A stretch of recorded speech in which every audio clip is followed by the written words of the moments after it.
નમસ્કાર મિત્રો, હું રાજેશ ભાસ્કર આપ સૌનું યુટ્યુબમાં આપણી આ ચેનલ પર સ્વાગત કરું છું. મિત્રો, આજે આપણે તારીખ 28મી જુલાઈ 2025ના કેટલાક મોસ્ટ ઇમ્પોર્ટન્ટ કરંટ અફેર અને અગાઉની પરીક્ષામાં પૂછાયેલા કેટલાક ઇમ્પોર્ટન્ટ પ્રશ્નો વિશે ડિટેલમાં ચર્ચા કરીશું, જે આપને આવનારી પરીક્ષા માટે ખૂબ જ ઉપયોગી સાબિત થશે. તો મિત્રો, આપ આ ચર્ચા સાથે જોડાઈ રહેજો અને વિડીયોને પહેલેથી લઈને છેલ્લે સુધી પૂરેપૂરો જોવાનો આગ્રહ રાખજો. તો ચલો મિત્રો, શરૂ કરીએ. શરૂઆત કરતા પહેલા જણાવી દઉં કે જો તમારે આપણી આ યુટ્યુબ ચેનલને સબસ્ક્રાઇબ કરવાનું બાકી હોય તો ચેનલને સબસ્ક્રાઇબ કરજો, નોટિફિકેશન બેલ આઇકોનને પ્રેસ કરીને, અને જો તમને આ વિડીયો પસંદ આવે તો વિડીયોને એક લાઇક કરજો. પરંતુ તમારા જેટલા પણ મિત્રો જેઓ કોમ્પિટિટિવ એક્ઝામની તૈયારી કરી રહ્યા છે એ બધા મિત્રો જોડે આ વિડીયોની લિંકને શેર કરવાનું ના ભૂલતા અત્યારે જ શેર કરી દો તમારા મિત્રો જોડે. ચલો તો શરૂઆત કરીએ. સૌપ્રથમ જોઈશું અગાઉની પરીક્ષામાં પૂછાયેલા બંધારણના પ્રશ્નો, જેના જવાબો તમારે મને કમેન્ટ બોક્સમાં લખીને જણાવવાના છે. વિડીયોના લાસ્ટમાં જ્યારે હું તમને આ દરેક પ્રશ્નના જવાબ જણાવું ત્યારે તમારે ચેક કરવાનું છે કે તમે આપેલા પ્રશ્નોના જવાબમાંથી કેટલા પ્રશ્નો જવાબ સાચા છે, અને જેટલા પણ પ્રશ્નો જવાબ સાચા હોય એનો આંકડો તમારે કમેન્ટમાં લખવાનો છે કે 10માંથી આટલા સાચા છે. ડેઇલી જીકે ટેસ્ટમાં આપણે રોજ 10 પ્રશ્નો પૂછે છે, જેમાંથી 5 પ્રશ્નો બંધારણના હોય છે. બાકીના જે 5 પ્રશ્નો છે એ ભૂગોળના છે. તો તમે તમારા આન્સર આપવાનું છે કમેન્ટ બોક્સમાં, અને હું આજના કરંટ અફેરનો પ્રથમ પ્રશ્ન છે એની શરૂઆત કરું છું. પ્રથમ પ્રશ્ન છે, FISM 2025માં જાદુગરોનો ઓસ્કર જીતનાર પ્રથમ ભારતીય કોણ બન્યું છે? તો જવાબ આવશે સુહાની શાહ. કોણ બન્યું છે? સુહાની શાહ. તો રાજસ્થાનની માનસિકતા શાસ્ત્રી Suhani Shah Federation International de Society Magics, જે જાદુગરોનો ઓસ્કાર કહેવાય છે, અને એ જાદુગરોનો ઓસ્કાર છે ને એ જીતનાર, એટલે એ આપણે કહી શકીએ કે ત્યાં બેસ્ટ મેજિક ક્રિએટર 2025નો એવોર્ડ જીતનાર પ્રથમ ભારતીય બની ગયા છે. આ એવોર્ડ ઇટાલીના ટોરિનોમાં આયોજિત પ્રતિષ્ઠિત FISM વર્લ્ડ ચેમ્પિયનશિપમાં આપવામાં આવ્યો હતો, જેમાં જાદુની ઓનલાઈન શ્રેણીમાં તેમની શ્રેષ્ઠતાને માન્યતા આપવામાં આવી હતી. FISM world championship of magic એ Federation International de Society Magics દ્વારા દર 3 વર્ષે આયોજિત એક આંતરરાષ્ટ્રીય સ્પર્ધા છે. કેટલા વર્ષે? 3 વર્ષે આયોજન કરવામાં આવે છે. 1948માં એની સ્થાપના કરવામાં આવી હતી, અને તેને જાદુગરો માટેનું સર્વોચ્ચ વૈશ્વિક પ્લેટફોર્મ માનવામાં આવે છે, જે stage magic, close-up magic, online magic, આ બધી અલગ અલગ શ્રેણીઓમાં શ્રેષ્ઠ પ્રતિભાઓનું પ્રદર્શન કરે છે. જાદુની વાત આવી એટલે તમને તરત યાદ આવે હોકીના જાદુગર કોને કહેવાય છે? મેજર ધ્યાનચંદ. તો હવે તમારા માટે પ્રશ્ન એવો છે કે ભારતમાં ક્રિકેટના જાદુગર કોને કહેવામાં આવે છે? ક્રિકેટના જાદુગર તરીકે કોણ ઓળખાય છે?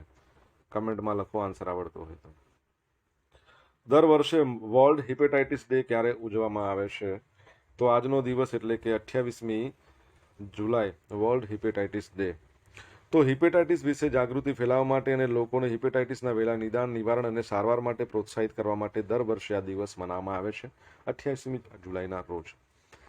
હવે આ હિપેટાઇટિસ છે ને લીવર એટલે કે યકૃત સંબંધિત ખતરનાક રોગ છે, જેના કારણે લીવરમાં ઇન્ફેક્શન થાય છે, જેના કારણે લીવરમાં સોજો આવી જાય છે. લીવર ધીમે ધીમે કામ કરવાનું બંધ કરી દે છે. તમારા માટે પ્રશ્ન એ જ છે, વર્લ્ડ લીવર ડે આપણે ક્યારે મનાવીએ છીએ? હિપેટાઇટિસ છે ને ABCD અને E તરીકે ઓળખાય છે, જેમાં હિપેટાઇટિસ બી અને સી ચેપી છે, જે એકબીજાના સંપર્કમાં આવવાથી લાગતો હોય છે. હિપેટાઇટિસ A અને E એ પાણીજન્ય છે. આ રોગનું જોખમ ઘટાડવા માટે જન્મતાની સાથે જ બાળકને રસી આપવી જોઈએ. 2025ની થીમ છે hepatitis let's break it down. બરાબર છે, લેટ્સ બ્રેક ઇટ ડાઉન એની થીમ છે. મિત્રો, 28 જુલાઈ છે આજે, ને આજે વિશ્વ પ્રકૃતિ સંરક્ષણ દિવસ પણ છે. વિશ્વ પ્રકૃતિ સંરક્ષણ દિવસ દુનિયાભરમાં 28મી જુલાઈના રોજ ઉજવાય છે. વર્તમાન સંદર્ભમાં પ્રાણીઓ અને વનસ્પતિઓની અનેક પ્રજાતિઓ લુપ્ત થઈ રહી છે. હવે આનો હેતુ શું છે કે વિશ્વ પ્રકૃતિ સંરક્ષણ દિવસ પર લુપ્ત થઈ ગયેલા જે પ્રાણીઓ છે, છોડો છે, એના રક્ષણ માટે આપણે પ્રતિબદ્ધ થવાનો છે. 1992માં બ્રાઝિલમાં વિશ્વના 174 દેશોની અર્થ કોન્ફરન્સનું આયોજન કરવામાં આવ્યું હતું. ત્યારબાદ વર્ષ 2002માં જોહાનિસબર્ગમાં અર્થ કોન્ફરન્સનું આયોજન કરવામાં આવ્યું. તો જે વિશ્વના તમામ દેશોને પર્યાવરણની સુરક્ષા પર ધ્યાન આપવા માટે ઘણા પગલાં સૂચવવામાં આવ્યા હતા. પર્યાવરણની વાત આવી છે, તમને ખબર હશે જ. જો ખબર હોય તો જણાવી શકો છો. વિશ્વ પર્યાવરણ દિવસ દર વર્ષે ક્યારે મનાવવામાં આવે છે? આન્સર જો આવડતો હોય તો કમેન્ટ બોક્સમાં લખીને જણાવજો. વારાણસી ખાતે યુવા આધ્યાત્મિક સમિટનું આયોજન કરવામાં આવ્યું. આપણા કેન્દ્રીય યુવા બાબતો અને રમતગમત તેમજ શ્રમ અને રોજગાર મંત્રી છે ડોક્ટર મનસુખ માંડવિયા, જેમણે ઉત્તર પ્રદેશના વારાણસીમાં રુદ્રાક્ષ આંતરરાષ્ટ્રીય સહકાર અને કન્વેન્શન સેન્ટર છે ત્યાં વિકસિત ભારત માટે નશામુક્ત યુવા આવી થીમ ઉપર યુવા આધ્યાત્મિક સમિટનું આયોજન કર્યું. યુવા બાબતો અને રમતગમત મંત્રાલય દ્વારા આયોજિત આ સમિટ માનનીય પ્રધાનમંત્રી શ્રી નરેન્દ્ર મોદી દ્વારા 2047 સુધીમાં વિકસિત ભારતના વ્યાપક ધ્યેય હેઠળ કલ્પના કરાયેલ નશામુક્ત ભારત માટે બહુમૂલ્ય આધારિત યુવા ચળવળના નિર્માણ માટે ભારત સરકારની અતૂટ પ્રતિબદ્ધતાને પ્રતિબિંબિત કરે છે. દેશભરના 120થી વધુ આધ્યાત્મિક સંગઠનોના 600થી વધુ યુવા પ્રતિનિધિઓને એકત્ર કરીને આ સમિટ ભારતની યુવા શક્તિને વ્યસનના ભય સામે ઊભા થવા માટે એક સ્પષ્ટ આહ્વાન છે. બરાબર છે. તો વારાણસી ખાતે યુવા આધ્યાત્મિક સમિટ એનું આયોજન કરવામાં આવ્યું હતું. યુવા પરથી મને યાદ આવે છે, ભારતમાં રાષ્ટ્રીય યુવા દિવસ આપણે 12મી જાન્યુઆરીના રોજ મનાવીએ છીએ. કોનો જન્મદિવસ છે? તો સ્વામી વિવેકાનંદ, જેમણે એક જબરજસ્ત સૂત્ર આપ્યું હતું, ઉઠો જાગો અને જ્યાં સુધી તમારું ધ્યેય પ્રાપ્ત ના થાય ત્યાં સુધી સતત અને સતત મંડ્યા રહો. તમારા માટે પ્રશ્ન એવો છે કે આંતરરાષ્ટ્રીય યુવા દિવસ ક્યારે મનાવીએ છીએ? કમેન્ટ બોક્સમાં જવાબ લખવાનો છે, આન્સર આવડતો હોય તો. મિત્રો, વિડીયો પસંદ આવ્યો હોય, ભણવાની મજા આવી હોય તો વિડીયોને લાઇક કરો, તમારા મિત્રો જોડે વિડીયોની લિંકને શેર કરો. આપણી બંને યુટ્યુબ ચેનલ રાજેશ ભાસ્કર 2ને સબસ્ક્રાઇબ કરવાનું બાકી હોય તો સબસ્ક્રાઇબ કરો, નોટિફિકેશન બેલ આઇકોનને પ્રેસ કરીને. જો તમારે ડેઇલી કરંટ અફેરની પીડીએફ જોઈતી હોય તો આપણી ટેલિગ્રામ ચેનલ છે, એ ટેલિગ્રામ ચેનલને જોઈન કરી લો. ડેઇલી કરંટ અફેરની પીડીએફ તમને અહીંયા મળશે, સાથે પોલ્સ પણ રમવા મળશે. રામસર સંમેલન ઓન વેટલેન્ડ્સના કોન્ફરન્સ ઓફ ધ પાર્ટીઝની 15મી બેઠકનું આયોજન ક્યાં કરવામાં આવ્યું? તો જવાબ આવશે ઝિમ્બાબ્વે. કઈ જગ્યાએ? ઝિમ્બાબ્વે. તો આપણા કેન્દ્રીય પર્યાવરણ, વન અને આબોહવા પરિવર્તન મંત્રી નામ છે ભૂપેન્દ્ર યાદવ. તો એમણે 23 જુલાઈથી 31 જુલાઈ 2025 દરમિયાન ઝિમ્બાબ્વેના વિક્ટોરિયા ફોલ્સ ખાતે યોજાઈ રહેલા રામસર સંમેલનના conference of the contracting parties, તો એની 15મી બેઠકમાં ભારતીય પ્રતિનિધિ મંડળનું નેતૃત્વ કરી રહ્યા છે. ભારતમાં 91 રામસર સાઇટ 1.36 મિલિયન હેક્ટર છે, જે એશિયામાં સૌથી મોટું અને વૈશ્વિક સ્તરે 3જા ક્રમનું સૌથી મોટું નેટવર્ક છે. આ મુલાકાત દરમિયાન મંત્રીએ જંગલી વનસ્પતિ પ્રાણી સૃષ્ટિના નાશપ્રાય પ્રજાતિઓમાં આંતરરાષ્ટ્રીય વેપાર પરના convention, Ramsar convention of wetland, convention on conservation of migratory spices of wild animals, આ બધાના વડાઓ સાથે દ્વિપક્ષીય બેઠકોમાં પણ ભાગ લીધો હતો. રામસર ઈરાનમાં આવેલું છે. તમને ખબર છે રામસર કન્વેન્શન થયું હતું, જે અંતર્ગત વેટલેન્ડ સિટીને રામસરનો દરજ્જો આપવામાં આવે છે. આપણા ભારતમાંથી 2 એવી વેટલેન્ડ સિટી છે જેને રિસન્ટલી યુનેસ્કો દ્વારા એટલે આ વેટલેન્ડ સિટીનો દરજ્જો આપવામાં આવ્યો છે. એ બંનેનું નામ તમારે જણાવવાનું છે. શું આવશે? બાકી વર્લ્ડ વેટલેન્ડ ડે 2 ફેબ્રુઆરીના રોજ મનાવવામાં આવે છે. ભારત અને યુરોપના 4 દેશોના સમૂહ યુરોપિયન મુક્ત વેપાર સંઘ વચ્ચે મુક્ત વેપાર કરાર એ ક્યારથી અમલમાં આવશે? તો જવાબ આવશે 1 ઓક્ટોબરથી. તો કેન્દ્રીય વાણિજ્ય અને ઉદ્યોગ મંત્રી છે પિયુષ ગોયલ.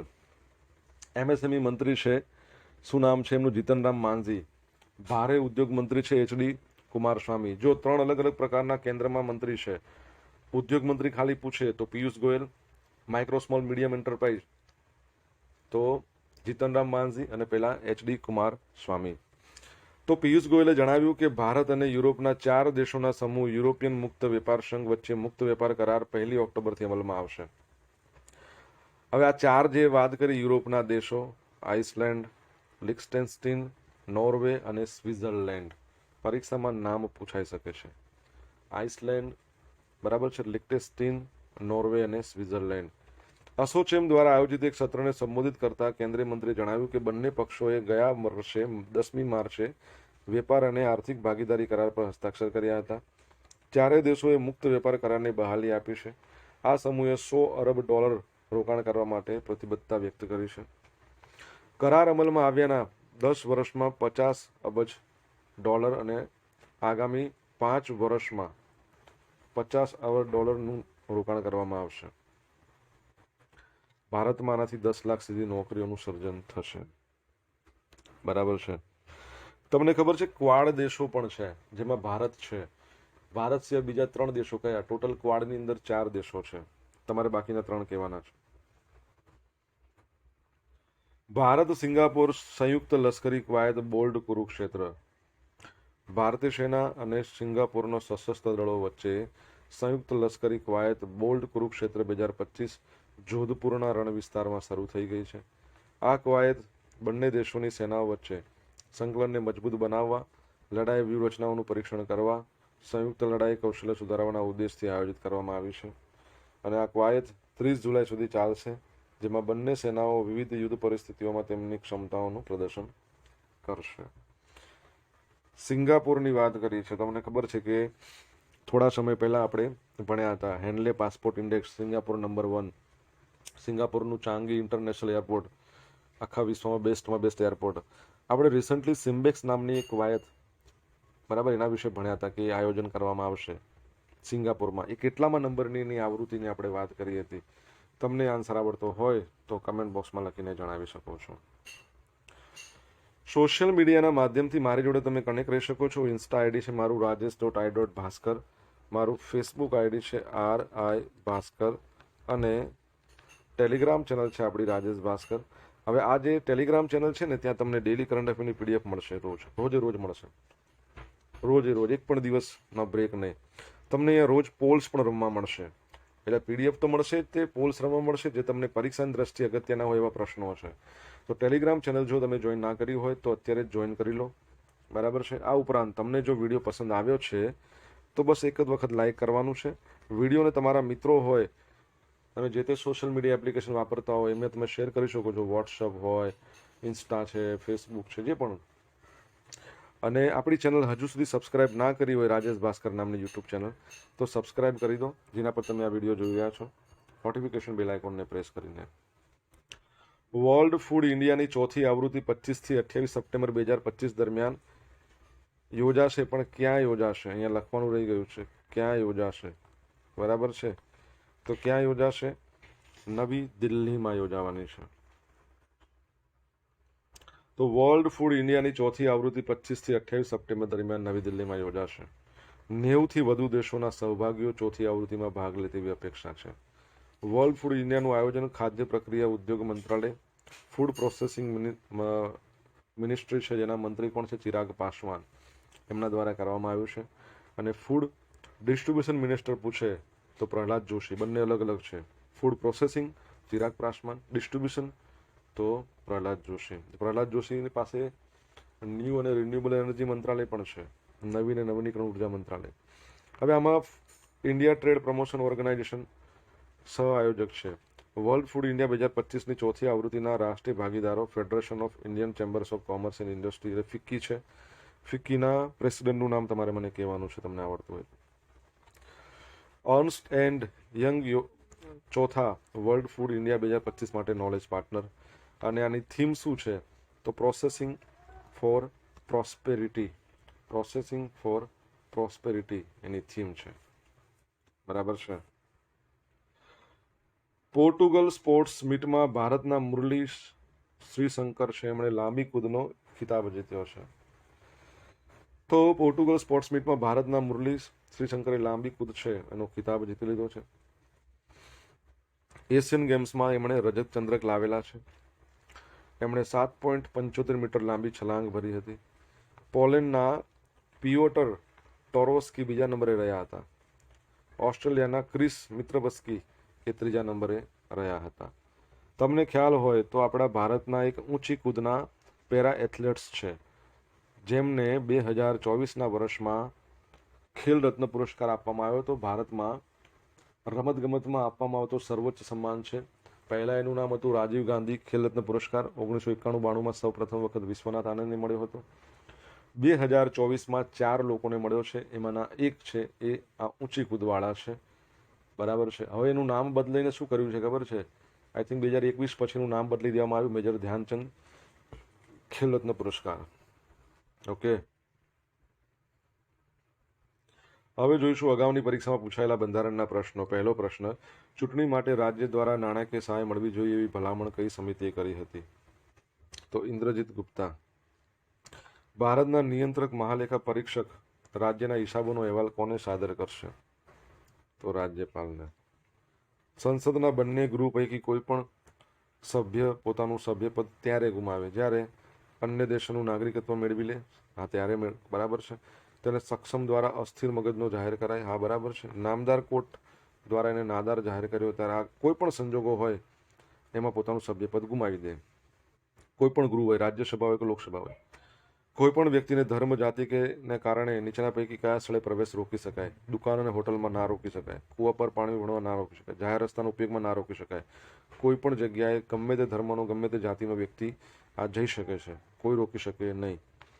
દરેક ઉચ્ચ ન્યાયાલયમાં ન્યાયમૂર્તિઓની કેટલી સંખ્યા નીમવા એ સત્તા કોની પાસે છે? તો સંસદ જોડે હોય. કોની જોડે છે?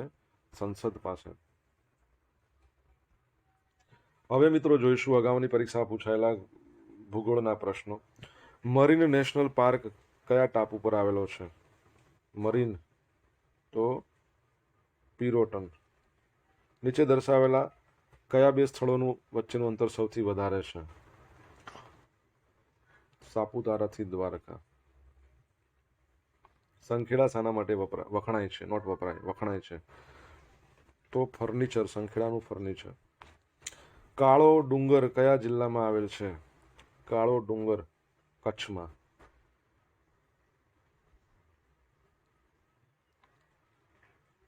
ગુજરાતના કયા પ્રદેશને સોનેરી પર્ણનું મુલક, સોનેરી પર્ણની ભૂમિ કહેવાય છે? ચરોતર. હવે મિત્રો જોઈશું ગઈકાલે પૂછેલા પ્રશ્નના જવાબ. પહેલો પ્રશ્ન, એક પેડ માં કે નામ 2.0 અંતર્ગત કયા સ્થળે વૃક્ષારોપણ કાર્યક્રમ યોજાયો? ગાંધીનગરના કલોલના દંતાલીમાં. ભારત અને અન્ય કયા દેશે વ્યાપક આર્થિક અને વેપાર કરાર પર હસ્તાક્ષર કર્યા? તો ભારત અને યુકે, યુનાઇટેડ કિંગડમ. હવે મિત્રો આજે પૂછેલા પ્રશ્નોના જવાબ જોઈ લઈએ. પહેલો પ્રશ્ન, ક્રિકેટના જાદુગર કોને કહેવાય છે? તો જામ રણજીત સિંહ, જેમના નામ પર રણજી ટ્રોફી યોજાય છે. વર્લ્ડ લીવર ડે ક્યારે મનાવવામાં આવે છે? 19 એપ્રિલ. ત્રીજો પ્રશ્ન, વિશ્વ પર્યાવરણ દિવસ ક્યારે મનાવવામાં આવે છે? 5મી જૂન. ચોથો પ્રશ્ન, રાષ્ટ્રીય યુવા દિવસ, એ તો તમને ખબર છે 12 જાન્યુઆરી. આંતરરાષ્ટ્રીય યુવા દિવસ ક્યારે આવે? 12 ઓગસ્ટ. 12 ઓગસ્ટને વિશ્વ હાથી દિવસ પણ કહેવાય છે. 5મા નંબરનો પ્રશ્ન, ભારતમાં વેટલેન્ડ સિટીઝ નવા મતલબ પ્રથમ બે બન્યા છે. એક છે રાજસ્થાનનું ઉદયપુર અને બીજું છે ઇન્દોર. 6ઠ્ઠા નંબરનો પ્રશ્ન, ક્વાડ દેશોમાં કેટલા દેશો છે? તો 4 હોય. એક તો ભારત હશે, લખવામાં બહુ થાય છે, પછી યુએસએ છે, જાપાન છે અને ઓસ્ટ્રેલિયા છે. 7મા નંબરનો પ્રશ્ન, સિમ્બેક્સના કવાયતની 32મી આવૃત્તિ સિંગાપુરમાં યોજાશે. 8મો પ્રશ્ન, ફિક્કીના અધ્યક્ષ હર્ષવર્ધન અગ્રવાલ. 9મા નંબરનો પ્રશ્ન, ઊંચી કૂદમાં પ્રવીણ કુમાર,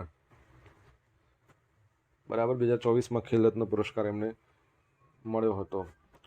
બીજા 3 હતા. ડી ગુકેશ ચેસમાં સંકળાયેલા છે, ચેસની રમત સાથે સંકળાયેલા છે. મનુ ભાકર પિસ્તોલ શૂટિંગમાં સંકળાયેલા છે. અને હરમનપ્રીત સિંહ, બરાબર છે, કોણ છે? એ આપણા હોકીના કેપ્ટન છે ભારતીય પુરુષ ટીમ. હવે જોઈશું ગઈકાલના કરંટ અફેરમાંથી પૂછેલા કેટલાક ઇમ્પોર્ટન્ટ પ્રશ્નો, જેના જવાબો તમારે કમેન્ટમાં લખીને જણાવવાના. પહેલો પ્રશ્ન, તાજેતરમાં કયા મંદિરને ઈટ રાઇટ પ્રસાદ પ્રમાણપત્ર એનાયત કરવામાં આવ્યું? જવાબ આવડે તો કમેન્ટમાં લખજો. સેકન્ડ પ્રશ્ન, તાજેતરમાં કયા દેશમાં અશોક સ્તંભની પ્રતિકૃતિનું અનાવરણ થયું છે? તમને જવાબ આવડે તો કમેન્ટ બોક્સમાં લખીને જણાવજો. તો મિત્રો આ હતા આજના દિવસના કેટલાક મોસ્ટ ઇમ્પોર્ટન્ટ કરંટ અફેર. સાથે આપણે જોયું અગાઉની પરીક્ષામાં પૂછાયેલા ઇમ્પોર્ટન્ટ પ્રશ્નો, એના જવાબો જોયા છે. આશા રાખું બધાને ભણવાની મજા આવી હશે. મજા આવી હોય તો વિડીયોને લાઇક કરો તમારા મિત્રો જોડે વિડીયોની લિંકને શેર કરજો. આપણી 2 યુટ્યુબ ચેનલ છે, એક તો રાજેશ ભાસ્કર, બીજી રાજેશ ભાસ્કર 2. બંનેને સબસ્ક્રાઇબ કરજો, નોટિફિકેશન બેલ આઇકોનને પ્રેસ કરીને તમારા અભિપ્રાયો કમેન્ટ બોક્સમાં લખજો. તો મિત્રો thank you so much for watching this video. Have a nice day. જય હિન્દ, જય ભારત, જય જય ગરવી ગુજરાત.